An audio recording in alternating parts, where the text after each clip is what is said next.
Okay, I'm trying to get in here and get this done. Hey, everybody, Aaron Mack, BS detector. Anyways, okay, this is the last part of the book, and I'm hoping that I can get done with this, hopefully in less than 45 minutes. I'm trying to read as fast as my little mouth can go. So we left off at the part where President Wilson is blackmailed, okay? So now we're under the next header, which says Prime Minister Lloyd George, a Zionist tool. And I think that's funny. Anyways, okay, there were great numbers of Talmudists in the United States who questioned the reality of October 1916 London Agreement. They found it extremely difficult to believe that Great Britain would promise to turn over Palestine to them as compensation for railroading the United States into war in Europe as Great Britain's ally. These Talmudists could not believe that Great Britain would promise anything to anyone that Great Britain did not own as compensation. That appeared inconceivable to Talmudists familiar with Great Britain's reputation for respect of property rights under their laws. To overcome doubts that existed in the minds of the Talmudists in the United States, Prime Minister Lloyd George immediately sent Mr. Josiah Wedgwood to the United States. Mr. Wedgwood was one of the most respected and dedicated members of Parliament. Prime Minister Lloyd George, a rabid, well-known Zionist, was unexpectedly appointed Prime Minister on December 4th, 1916. He rushed Mr. Wedgwood to the United States on December 5th, 1916, under pressure by Talmudists in London. The Prime Minister, whom Lloyd George succeeded, was unsympathetic towards Zionist objectives. He was replaced at that time because Zionists could not rule him. Great Britain was helpless in October 1916. It was seriously considering a surrender to Germany. Germany had made several peace offers to Great Britain earlier to discontinue the war. See, but that's not what we're told. We're told that Germany was this evil, the whole thing about Germany is like an unfortunate bag of BS. Okay, it's all BS. Literally everything we're told about that war, the cause of it, the victims of it, the numbers of victims of it, like it's all BS, bro. Anyways, it was seriously considering surrender to Germany. Germany had made several peace offers to Great Britain earlier to discontinue the war. Mr. Lloyd George considered Mr. Wedgwood's hasty trip to the United States vital to Great Britain's survival. Mr. Wedgwood went to the United States with documented evidence proving the reality of October 1916 London Agreement with the Talmudists. Next header, Colonel House, a conspiring enigma. Mr. Wedgwood arrived in the United States on December 23, 1916. Upon his arrival, he was met at the pier by Colonel Edward Mandel, House President. Let's start that over. Upon his arrival, he was met at the pier by Colonel Edward Mandel House, President Wilson's closest personal friend and most trusted advisor. Colonel House, in early life, negotiated cotton purchases in the United States for Rothschild interests in Great Britain. Colonel House did not claim or disclaim his Talmudist ancestry to this author. He had arranged with Mr. Wedgwood to live in his apartment on 54th Street during his stay in the United States. Colonel House quickly made arrangements for a meeting at which Mr. Wedgwood was to prove the reality of October 1916 London Agreement. The meeting was to be held on Sunday afternoon, December 25th, 1916, at the Old Hotel Savoy at 59th Street and 5th Avenue in New York City. There were 51 invited Talmudists present there when Colonel House introduced Mr. Wedgwood to the audience. Mr. Wedgwood then presided. Mr. Wedgwood presented evidence there that left no doubt in the minds of 51 Talmudists present about the reality of the October 1916 London Agreement. On behalf of Mr. Lloyd George, Mr. Wedgwood further vouched for the reality of Great Britain's pledge that Palestine would be turned over to Talmudists of the world by Great Britain upon the defeat of Germany as compensation for railroading the United States into the war in Europe as Great Britain's ally. After concluding the October 1916 London Agreement, Talmudists in England were invited by Great Britain to take an increasingly active participation in Great Britain's Department of Defense for the duration of the war. The Talmudists who accepted the invitation were trained as experts in the use of Great Britain's codes and Great Britain's worldwide diplomatic cable facilities. The available data in Great Britain's archives for World War I will dispel all existing doubt whether the information cabled to Washington from London alleged the sinking of the SS Sussex and the loss of United States lives was the invention of Talmudists in London and Great Britain's Department of Defense to facilitate and expedite railroading the United States into the war in Europe as Great Britain's ally. The hoax was discovered by the British Navy. It was also confirmed by other equally reliable sources for information on the subject by qualified United States experts. The reality of the October 1916 London Agreement was known to the Germans shortly after it was concluded, in fact, on the same day. Germany thereafter exercised great care both on land and on sea not to commit any act which under international law would provide the United States with justification to declare war against Germany. German military and naval commanders leaned over backwards in their effort not to provide the United States with that justification, and they were successful. In the crisis in October 1916, Germans had reason to feel if the war in Europe continued a few more months without the entrance of the United States into the war, that Great Britain would be compelled to surrender to Germany by circumstances beyond Great Britain's power to control. Germany made another peace offer to Great Britain in October 1916. I don't believe we were told that in history class, were we? Great Britain this time welcomed the offer, but it was also declined like several previous peace offers. In referring to the declaration of war against Germany by the United States, Sir Winston Churchill said in an interview with a prominent editor published in Scribner's Commentator in 1936 that he,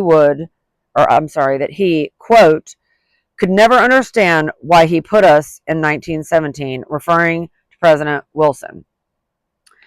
In that interview, Sir Winston Churchill stated further, quote, America should have minded her own business and stayed out of the World War. If you hadn't entered the war, the Allies would have made peace with Germany in the spring of 1917.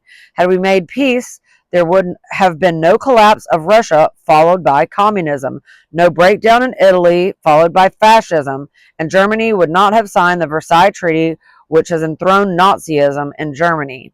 If America had stayed out of the war, all those isms wouldn't be sweeping the continent of Europe and breaking down parliamentary government, and if England made peace in early 1917, it would have saved over 1 million British, French, American, and other lives, end quote. Germany's peace offer to Great Britain asked for neither indemnities nor reparations. Germany offered to restore the territorial status, the political independence of every country with whom Great Britain was at war, as they existed in August 1914 when the war in Europe started. Germany demanded no benefits. So that was that's crazy that they literally were just so charitable and look, we'll just go back to the way it was before the war, y'all just need to surrender. But because of the Zionists, and they wanted this parcel of land called Palestine that they have claimed as the Holy Land, which I don't think there's anything holy about it. That was the whole reason for this war, or for the United States entering this war. I'm sorry. Okay, new header. Talmudist Jews select America's ally for First World War. Germany's October 1916 peace offer was on the table before the British War Cabinet. It needed only one signature to end the war.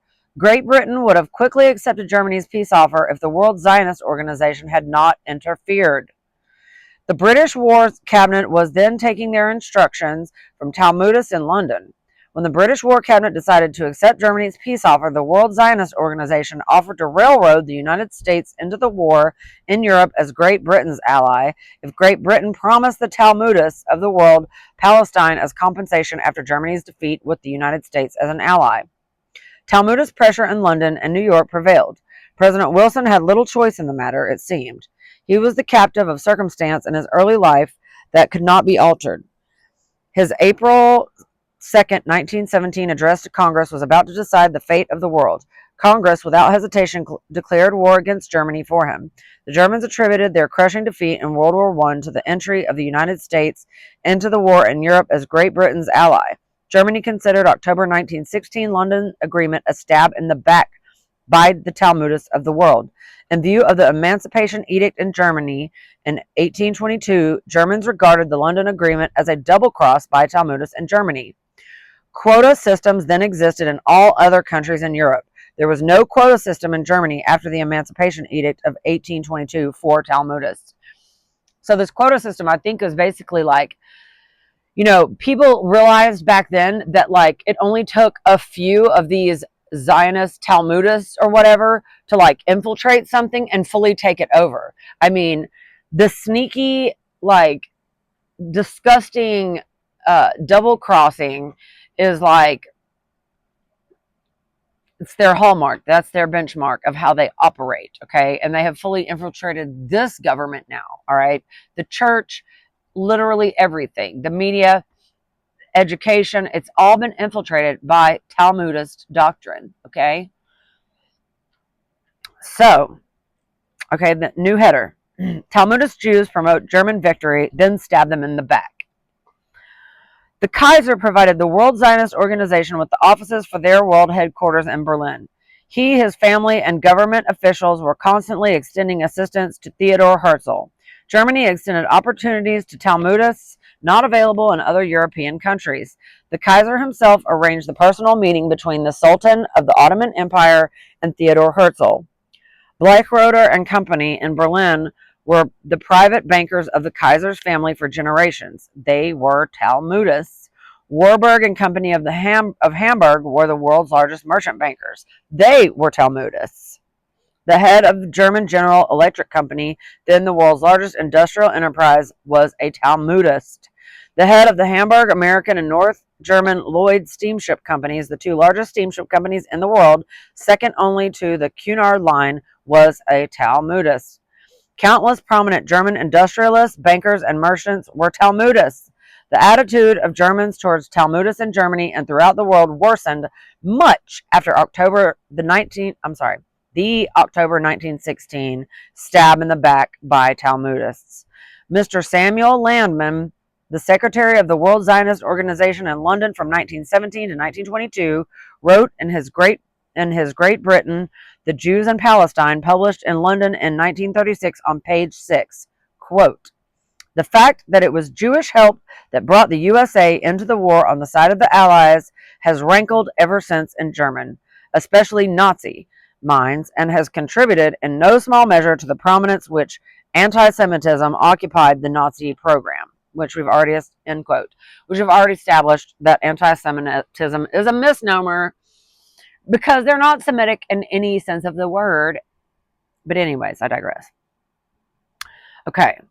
The sentiments of prominent German leaders were expressed in the Jewish Daily Bulletin of New York City on October 30th, 1934, in an article reprinted on page 3 from the Jewish Telegraphic Agency dispatch from Berlin, which stated, quote, "The new Germany persists toward the complete extermination of the Jew because it was Jews who instigated the United States to enter the World War, accomplishing the defeat of Germany and who later caused the inflation in Germany."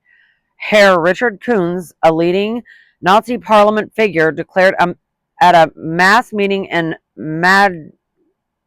Magdeburg yesterday, end quote. The Talmudists throughout the world made bad matters worse on August 7th, 1933, when they declared their holy war to destroy the German nation, quote, "by destroying their export trade upon which their very existence depends," end quote.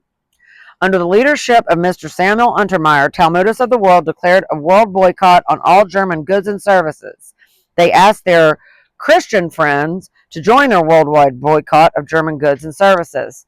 Mr. Samuel Untermyer arranged for the International Boycott Conference in Amsterdam in July 1933. Excuse me. There he was elected the president of the World Jewish Economic Federation. Talmudists throughout the world had tried in vain since 1919 to silence German resentment against them for railroading the United States into the war in Europe without justification or provocation by the United States as Great Britain's ally. Talmudists were held responsible for Germany's defeat and for every disadvantage that resulted from that defeat. The New York Times of August 7th, 1933, published a Talmudist declaration of their holy war against Germany. In a 3-column report of Mr. Untermeyer's address to the nation from the Columbia Broadcasting Company's studio on the night of his arrival home from Europe, Mr. Untermeyer, among other things, stated, quote, holy war in which we are embarked. It is a war which must be waged unremittingly. The Jews are the aristocrats of the world. The economic boycott against all German goods, shipping, and services boycott is our only really effective weapon.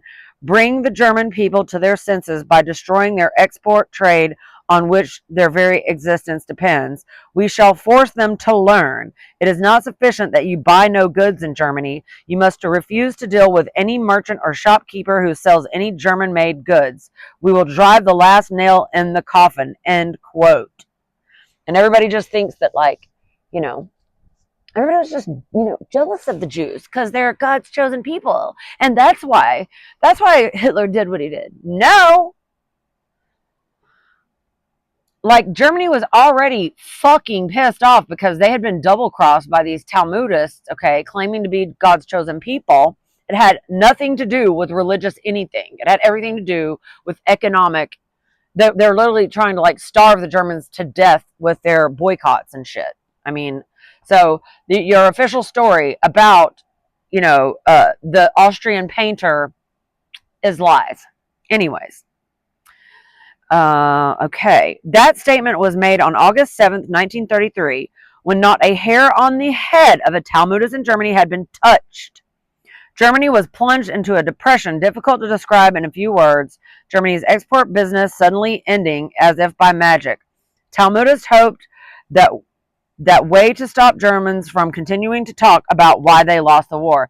That was the whole thing is, these Jews, they just didn't want the truth to get out. And literally, they're like allergic to the truth, bro. Like at all costs. They don't want anybody knowing their double-crossing, underhanded, evil ways, okay? And then they presume moral superiority over the rest of us when they are the ones. Right. Talmudists hoped that, okay. Talmudists in Germany were finding it difficult to live that down. Germans then felt the way Sir Winston Churchill in 1936 expressed himself about the entry of the United States into World War I in 1917. New header. Zionist worldwide boycott against German merchandise creates domestic crisis. The eminent Rabbi Maurice L. Perlman, head of the British section of the World Jewish Congress, stated to a Canadian audience, as reported by the Toronto Evening Telegram of February 26, 1940, that, quote, the World Jewish Congress has been at war with Germany for 7 years, end quote. Senator Wayne Morse of Oregon delivered an address on December 20th, 1951, as reported in the National Jewish Post of Indianapolis of December 28, 1951, in which he stated, quote, one of the major causes for our going to war against Hitler was the persecution of the Jews in Germany, end quote. Dr. Donald C. Blaisdell, professor of government at the College of the City of New York, published an important document entitled American Policy for the Near East in a publication called Issues. Published in New York, the official organ of the American Council for Judaism, in the fall issue of 1959, in which Dr. Blaisdell stated, quote, no minority of Irish, of German, of Polish, Italian, or Greek extraction has been able to manipulate policy to its advantage as have the Zionist leaders of the American Jews. Nor does there appear to be any politically feasible means by which the American government can place the claims of its important clientele in proper perspective. Like American Jews who are presumed to be members of Israel's American clientele are never allowed to forget it, so the American government, Congress, and executive branch alike is never permitted to free itself from the pressure, propaganda, and power emanating from the same Zionist sources. End quote. This author has been in a position since 1912 to witness what was going on behind the scenes. This author served on the National Democratic Committee in the 1912 campaign that elected President Wilson to his first term. No doors have been closed to this author since then. This author was ushered into the world in 1890 by Dr. Simon Baruch, the father of Mr. Bernard M. Baruch. Mr. Bernard Baruch was a good friend of this author's family and would very often consult this author on this situation. New header. Franklin Roosevelt manipulated by Talmudic Jews. President Franklin D. Roosevelt was a captive of the Talmudists from the time he went to Albany as governor of the state of New York President Roosevelt was long beholden to the Talmudists. The story of how President Roosevelt led the United States into the desperate predicament in which the United States finds today itself in the Middle East is not a long story. It is the story of how President Roosevelt railroaded the United States into the Second World War. Germany and Poland had agreed upon a formula giving Germany access across the Danzig Corridor. President Wilson in 1919 created the Danzig Corridor, which separated Germany into two halves in order to keep Germany weak. At the instigation of Talmudists at the Versailles Peace Conference, President Wilson cut Germany into two halves, separated by a strip of German territory granted to Poland, which divided Germany into two halves. Crossing the Danzig Corridor from Western Germany to Eastern Germany, or vice versa, was like traveling from one country to another.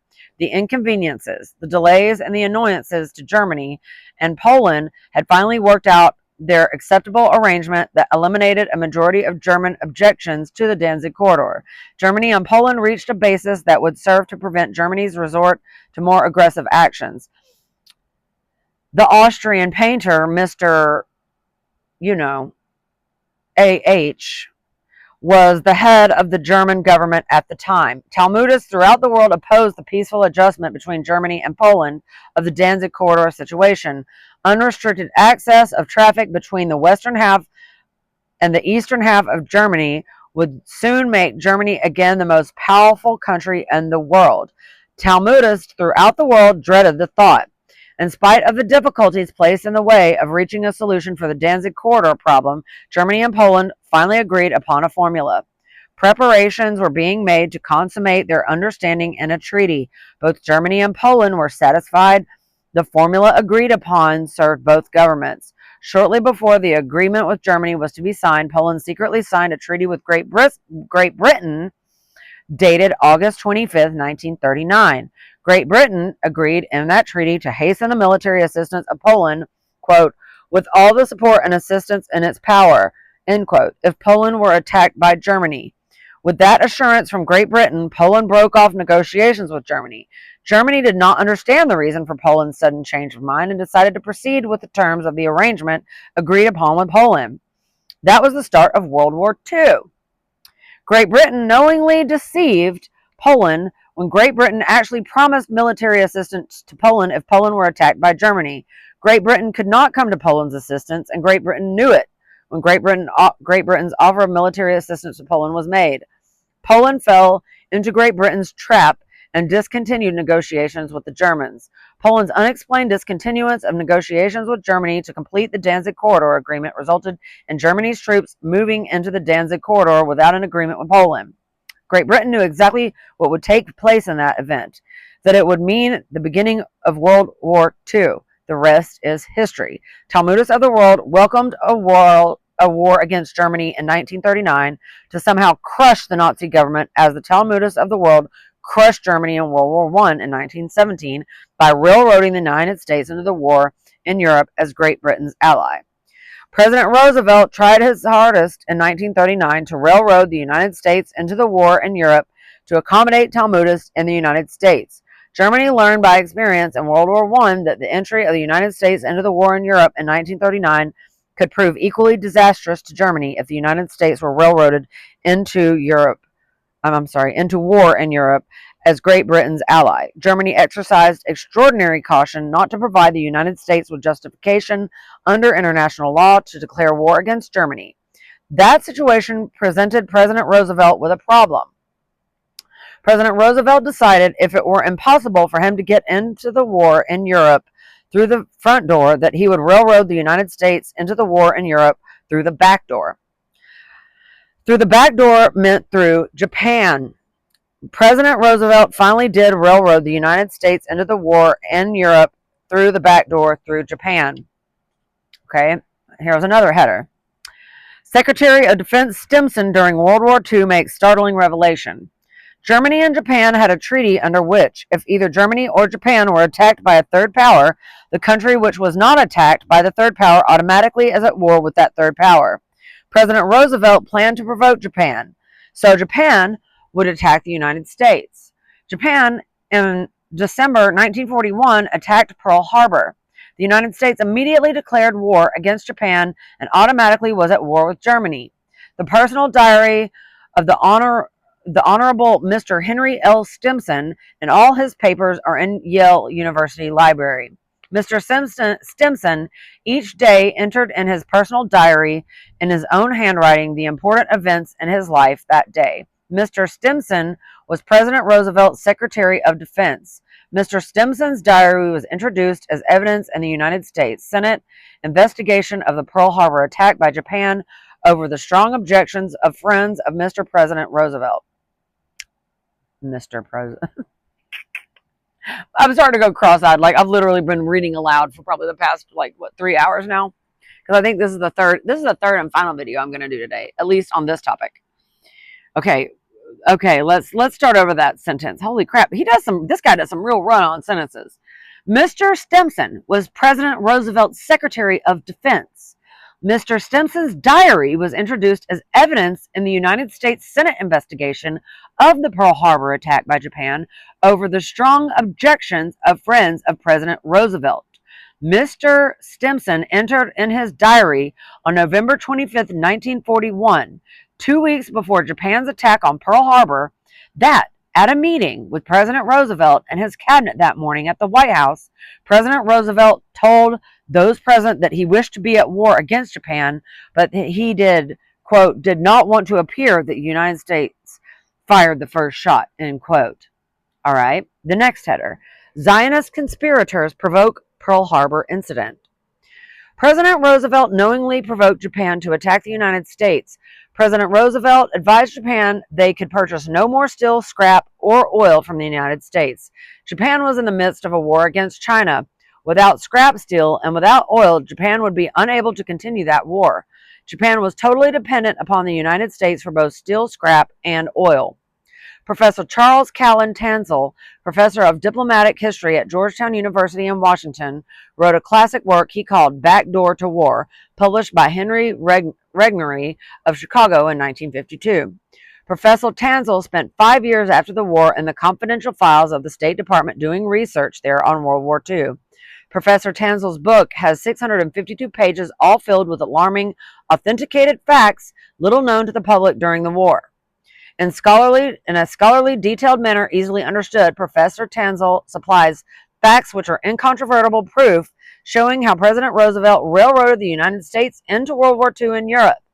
President Roosevelt's desire to please Talmudists among his friends influenced his better judgment. He overlooked that he was president of all the people of the United States.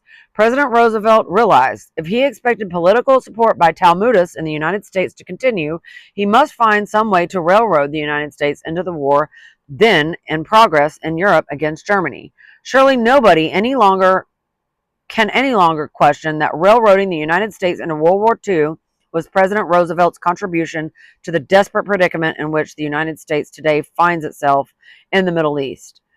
President Harry S. Truman made his great contribution to the desperate predicament in which the United States today finds itself in the Middle East when he recognized as a sovereign state an armed uprising in Palestine by 800,000 armed aliens transplanted into Palestine in a conspiracy organized by Talmudists throughout the world. President Truman in 1946 suffered from a pathological obsession that he must be elected president of the United States. In 1948, on his own account, Mr. Clark M. Clifford, Secretary of War under President Lyndon B. Johnson, deserves a great deal of credit for the recognition of the State of Israel on May 14, 1948 by the United States. Mr. Eliyahu Epstein, the United States representative of the Jewish Agency in Washington in 1948, told the story in his 3-page article in the Jewish Chronicle of London in its 10th anniversary issue of June 1958, celebrating the 10th anniversary of the founding of the State of Israel. Mr. Clifford undoubtedly was anxious to help because President Truman had confided in his close friends that he wished to recognize the Zionist state in the first hour of its birth, as he did. The State of Israel was officially proclaimed in Tel Aviv at midnight on May 14, 1948. President Truman recognized the birth of the State of Israel 11 minutes after midnight. President Truman finally advised his author that he did not wish to carry on the discussion of the Zionist question with him any further. He wrote to this author that he had turned over the entire Palestine question to the Honorable David Niles, Talmudists were willing to carry out their part of their bargain with President Truman after he recognized the state of Israel. Although the odds in President Truman's election in 1948 were 20-1 against his election, President Truman romped home the winner over Governor Dewey, assisted by the invisible and invincible Zionist political steamroller that always elects their candidates. And they still have today. I mean, look at what Trump is doing, bro. He's Satan, he's Netanyahu's butt boy is what he is, okay? Like, let's be so for real. Okay, now this is probably going to go over maybe a little bit longer than 45 minutes. I don't know. There's only like, I don't know, 7 or 8 pages left, so we might be able to make it through. Anyways, President Truman not only used the power and prestige of the United States to compel the United Nations to admit the state of Israel as a peace-loving nation, the regime of an armed uprising in Palestine by transplanted aliens, but he made billions of United States taxpayer dollars available to Talmudists to make the state of Israel powerful. And that's still going on today, bro. Okay, when the day to vote for the admission of the state of Israel arrived, they were short 2 votes. The plan was about to collapse. In the emergency, Mr. Charles H. Silver engaged Cardinal Spellman to make 2 trips to South America to change their votes in the United Nations against the admission of the state of Israel into the United Nations, to vote in favor of the admission of the state of Israel into the United Nations as a member. The newspapers around the world on June 11, 1964, published Mr. Silver's confession of a secret I have kept for 15 years. The secret Cardinal Spellman kept with Mr. Silver was that Cardinal Spellman was sent to South America, by Mr. Silver on behalf of the Talmudists in New York to persuade the South American countries to change their votes against admitting the state of Israel into the United Nations to vote in favor of admitting the state of Israel into the United Nations as a member.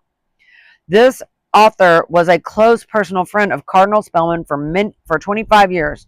Cardinal Spellman confessed to this author several years ago that he felt he had committed an irreparable sin by conspiring with the Talmudists in the United States to elect the state of Israel a member of the United Nations. In the midst of that bloody fighting in the Middle East in June 1967, Cardinal Spellman told his author, when alone with him in his study, that he felt personally responsible for all the lives lost in the 1967 invasion of the United Arab Republic in Syria by the state of Israel. Okay, the next header. HJ 117, a Talmudic creation, Eisenhower steps in line.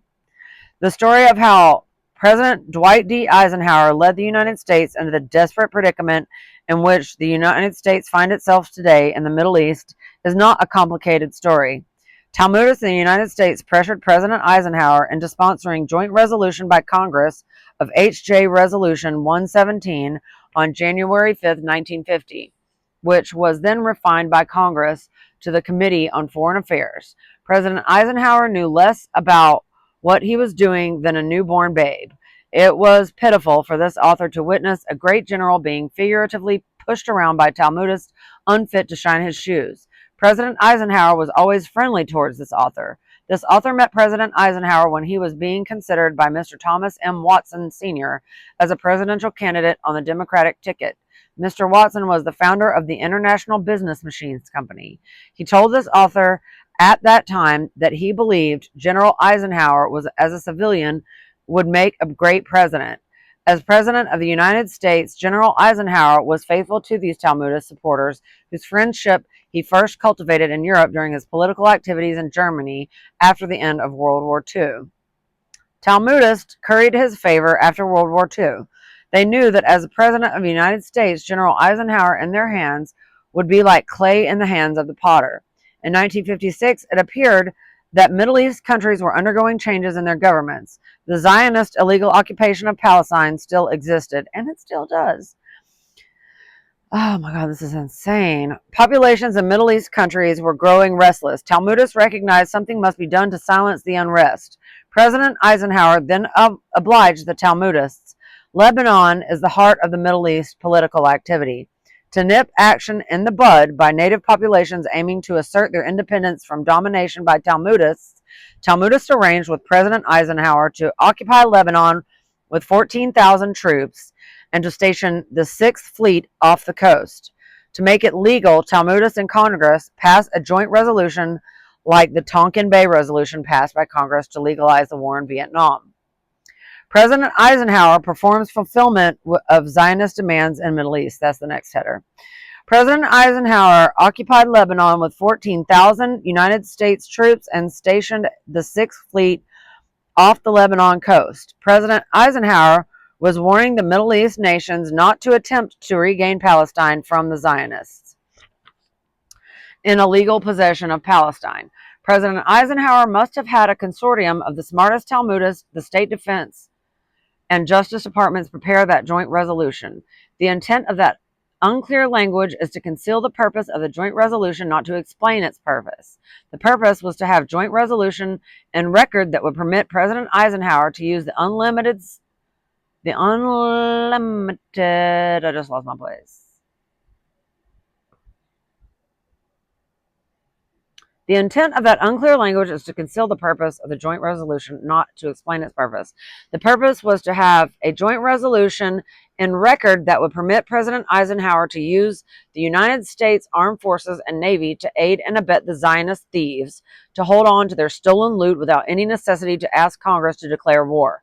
Every word President Eisenhower uttered to defend the crooks and occupation of Palestine was a lie, which contributed to the desperate predicament in which the United States today finds itself in the Middle East. Talmudists in the United States were able to camouflage their illegal aggression in the Middle East, behind the glamour of President Eisenhower's record as a great soldier. The story of how President John F. Kennedy led the United States into the desperate predicament in which the United States today finds itself in the Middle East is very distressing. President Kennedy's future was uncertain after digressing on August 25, 1960, from the straight and narrow path he had followed all his life. President Kennedy could not escape the consequences of his betrayal of the high principles to which he aimed to dedicate his life. President Kennedy surrendered to the lure of the Talmudists who pledged to put him in the White House as the President of the United States.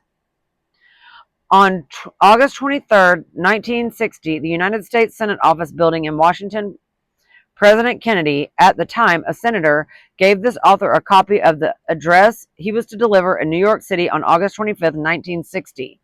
In the copy of that address, he stated, among other things, quote, Israel, 3 weeks ago, I said in a public statement, Israel is here to stay. My flat prediction is that Israel is here to stay, will endure and flourish, a special obligation on the Democratic Party. It was President Truman who first recognized the new state of Israel and gave it status in world affairs. May I, and my hope and my pledge to continue the democratic tradition, if the Democratic platform is to have any meaning, the White House must take the lead. American intervention will not now be easy. I propose that we make it crystal clear. We will act promptly and decisively. I propose that we make it clear. Our guarantee that we will act with whatever force and speed are necessary, the risk of war, end quote. Senator Kennedy was giving Talmudists his pledge that as President of the United States, he would send sons, husbands, and brothers of grassroots population of the United States to fight in Palestine under the flag of the United States in a war in Palestine to help crooks hold on to stolen loot, to aid and abet thieves retain possession of their stolen plunder. This author met President Kennedy for the first time in his father's office at 230 Park Avenue in New York City on the day after he was elected for the first time as a congressman in November 1946. This author was in a conference with Ambassador Joseph Kennedy and Judge Landis, an associate of Ambassador Kennedy. In his private office, they were consulting this author on the Middle East situation, which had recently taken an ugly turn in the United Nations. The next header says, President John Kennedy pledges Zionists he will act in their favor even at the risk of war. Ambassador Kennedy discussed the subject matter for a short while with those present. The congressman then asked to leave as he was watching a train for Washington. This author invited the congressman to lunch, and he accepted. After lunch, asked if this author had nothing else to do than to ride to Washington with him on the train. This author was willing and rode to Washington with him. From that day in November 1946 to August 23, 1960, this author saw the congressman and the senator countless times in his office in Washington and New York City. This author was happy to enlighten Senator Kennedy on the Palestine question. Without a doubt, there were soon few people in the world who were better informed on the subject matter than Senator Kennedy. In the 14 years this author had the honor of enjoying the confidence of President Kennedy, he never failed to express his appreciation for this author's interest in his career. President Kennedy also appreciated the friendship this author demonstrated for his father, Ambassador Kennedy. Ambassador Kennedy was blackmailed by President Roosevelt. President Roosevelt told Ambassador Kennedy not to write the book he planned to write. President Roosevelt removed Ambassador Kennedy as ambassador to the court of St. James in London for circulating what Neville Chamberlain told Ambassador Kennedy in London in 1938. Good grief. Okay, there's only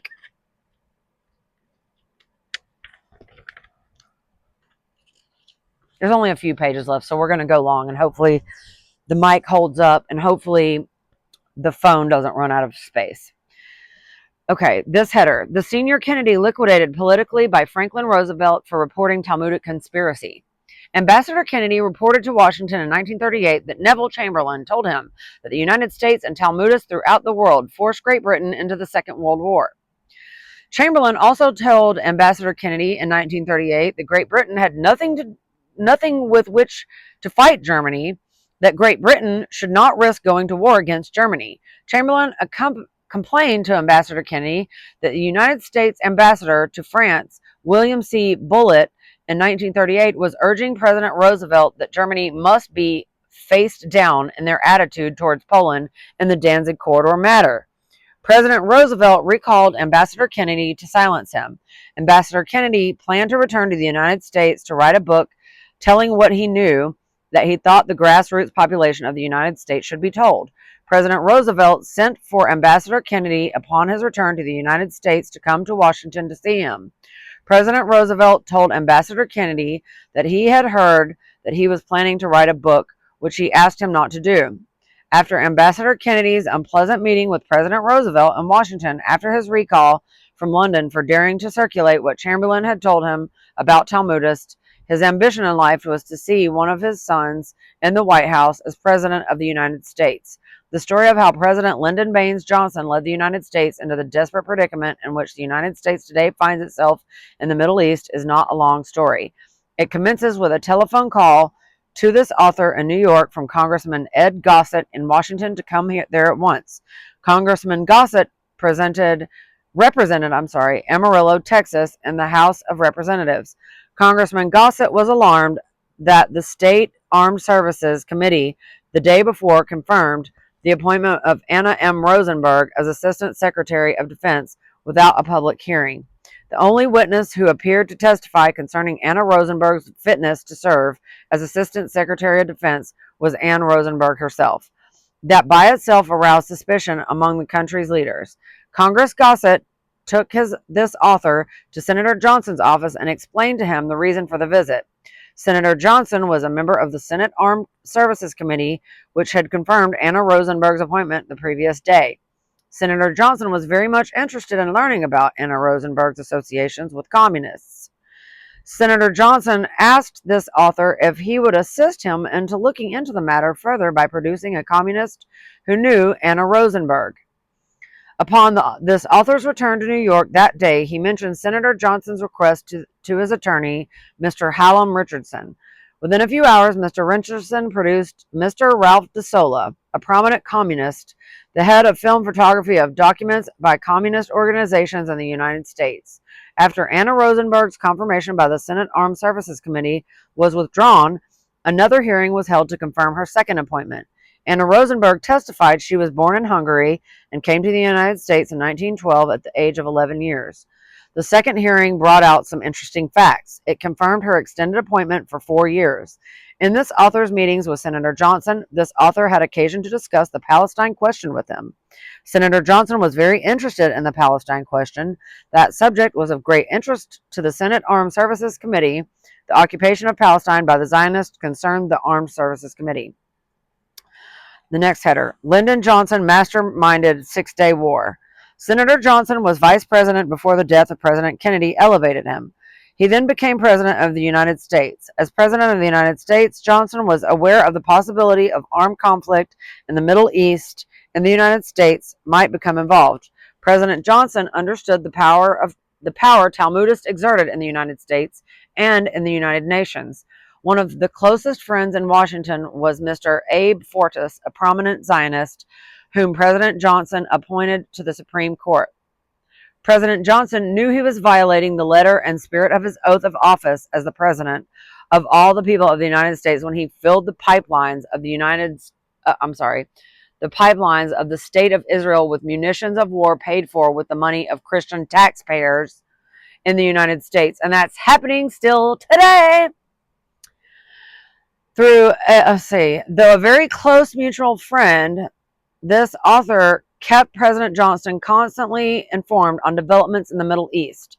President Johnson will be the first to admit he led the United States into the desperate predicament in which the United States today finds itself in the Middle East, if he will glance at the promises, pledges, and predictions he made to Talmudists in the United States while he occupied the White House as President of the United States. President Johnson now seeks to justify his generosity with the United States taxpayers' money by referring to a commitment with the United States taxpayers' money. Referring to a commitment. President Johnson knows that he was in error. The only commitment the taxpayers in the United States recognize is President Johnson's commitment to serve the best interest of the grassroots population of the United States. According to the Pentagon Papers, he was not very successful in that respect. President Johnson does not display mature judgment when he squanders billions of the taxpayers' hard-earned dollars to aid and abet crooks to hold on to their stolen loot, their stolen plunder.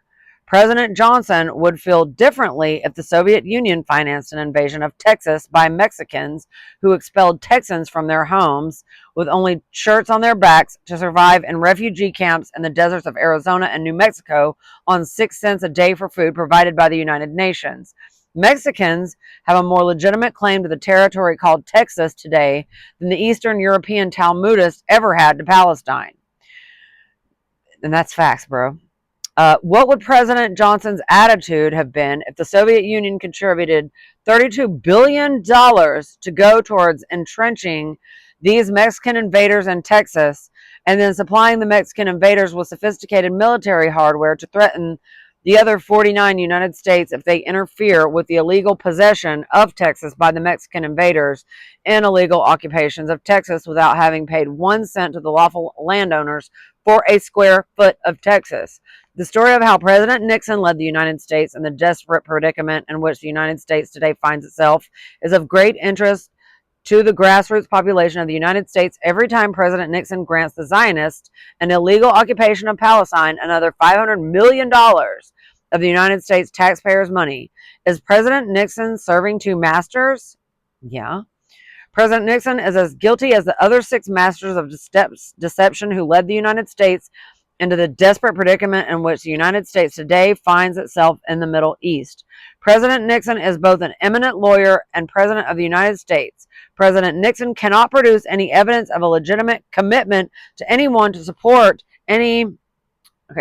President Nixon's generous use of United States taxpayers' money for financing the permanent possession by thieves of their stolen loot.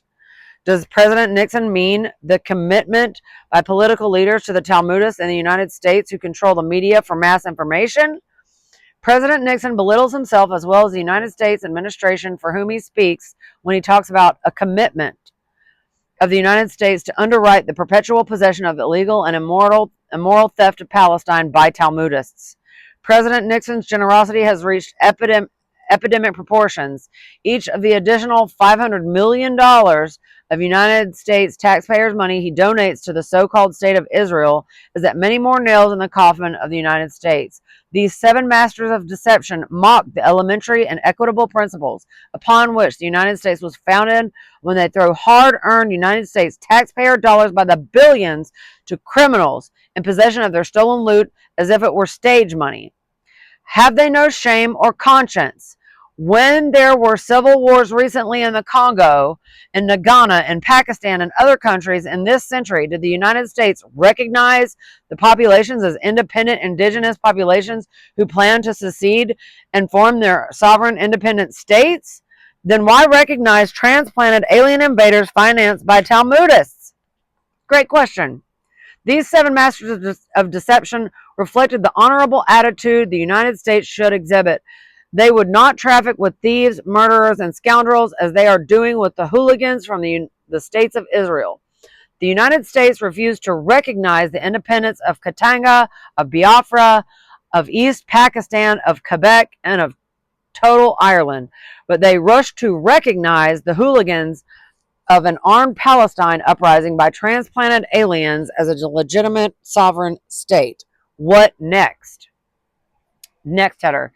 Talmudic hidden hand controls the U.S. vote in the United Nations. The 125 other members of the United Nations know that the United States was as crooked as corkscrew to recognize the so-called State of Israel as a lawful representative government of indigenous population. The other nations of the world all know by this time that Talmudists elect presidents of the United States and members of Congress. If these Talmudists in the United States were paupers, they could not elect a dog catcher in the United States. How rotten can the political system in the United States get before it drops into the lap of a more honorable nation like a rotten piece of fruit falls from a tree? The next header. The Rothschilds conspiracy fulfilled. The so-called State of Israel is positive that the United States must, at the request of the State of Israel, veto any resolution introduced in the Security Council to expel the so-called State of Israel. Consequently, this so-called State of Israel feels as smug as a bug in a rug, regardless of what they do. The Talmudists control the delegation in the United States. Nobody but a fool or an ignoramus doubts that today. Okay, are we still recording? I just got an alert that my battery's about to die. Okay, doubts that today. So maybe I'll try. God, dang it. All right. Okay, an ignoramus.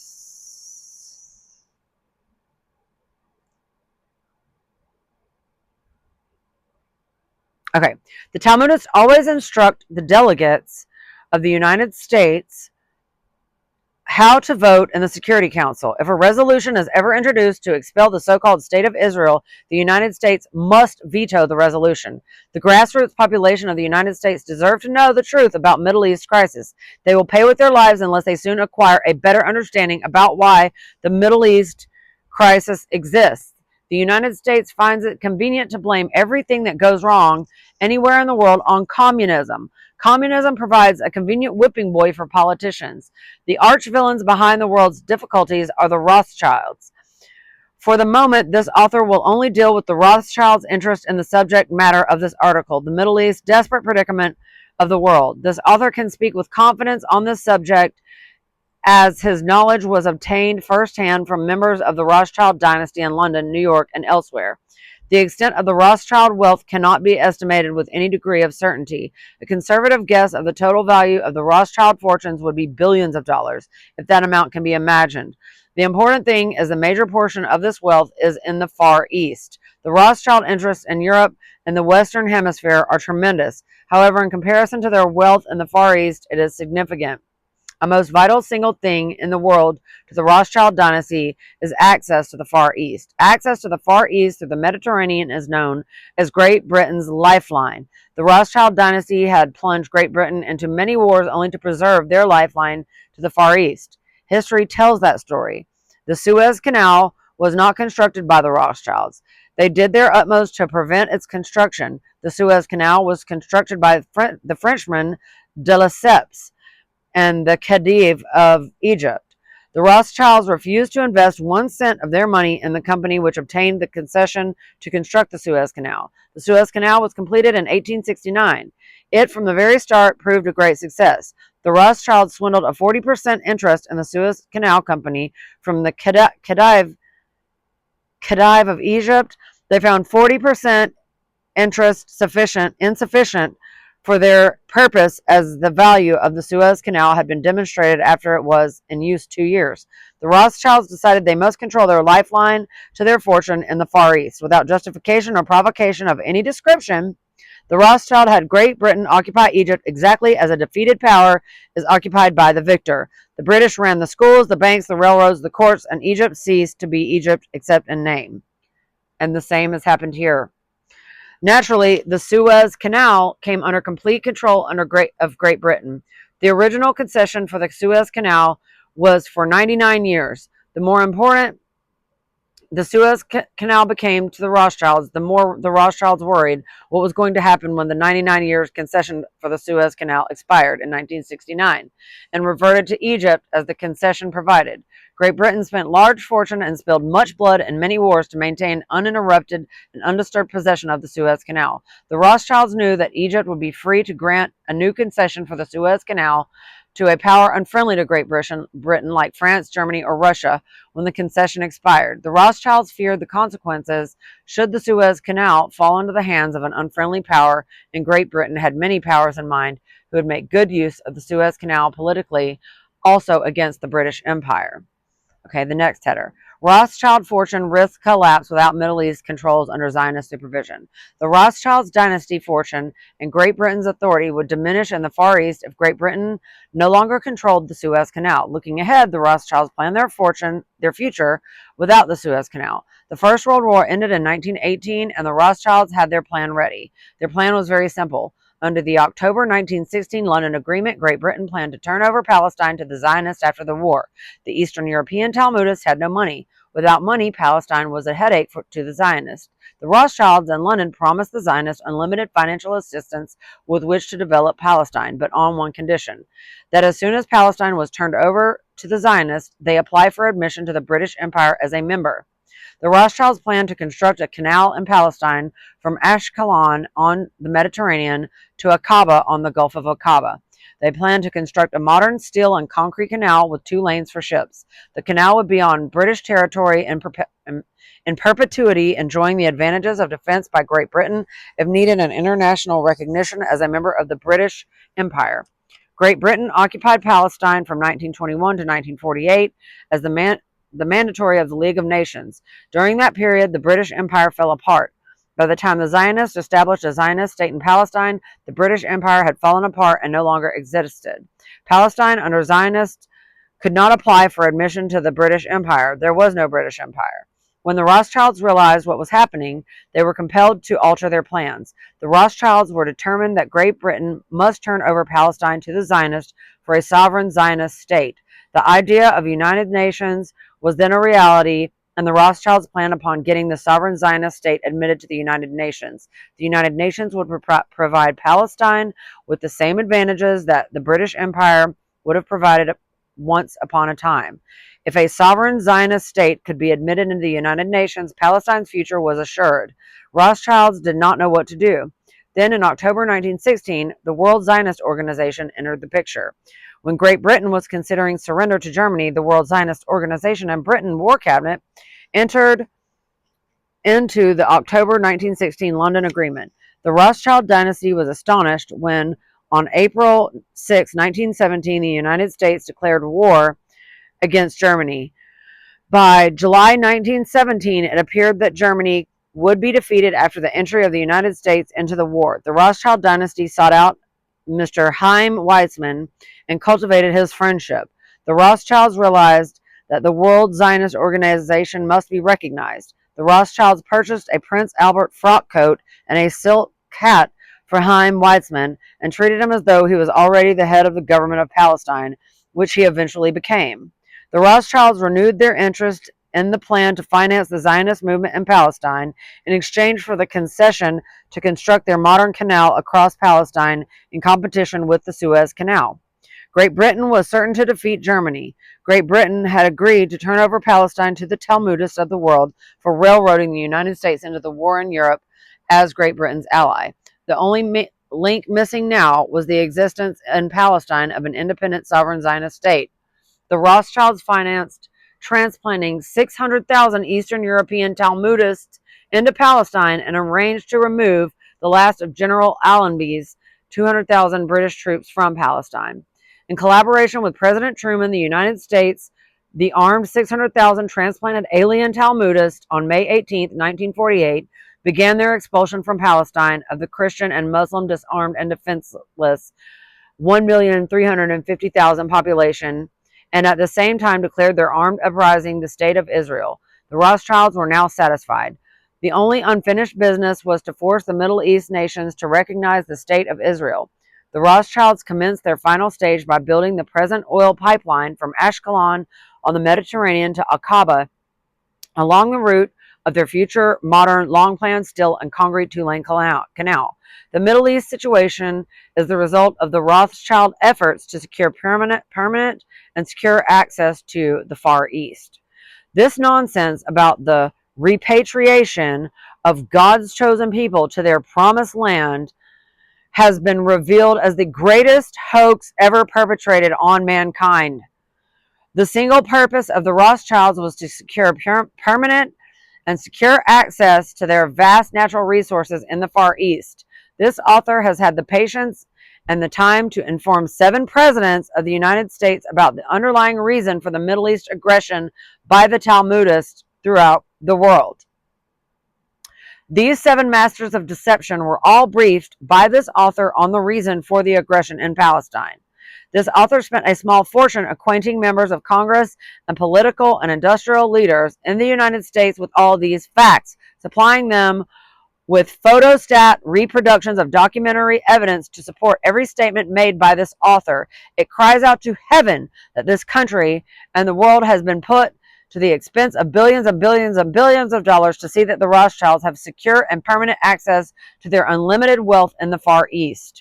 If the Talmudists of the world say they are willing to see another world war fought to establish God's chosen people in their promised land to rule the world from Palestine, then it is time to tell the grassroots of the United States population what all the excitement is about. This issue must be dragged into the light for the grassroots of the population of the United States to see why they are expected to die in unnecessary war with a smile on their face. And that is the end of the book. And it says, to order a free catalog, go to www.nohoax.com. So that's pretty interesting. Anyways, I'm going to let it go here because it's dragged on quite long enough. And I probably should have cut it into 2 parts, but I just wanted to get it over with so that we are finished and done with Facts Are Facts. Wow, what an eye-opener. Anyways, I love you guys. I hope that some bullshit was detected and recognized by you all, and I'll see you in my next video.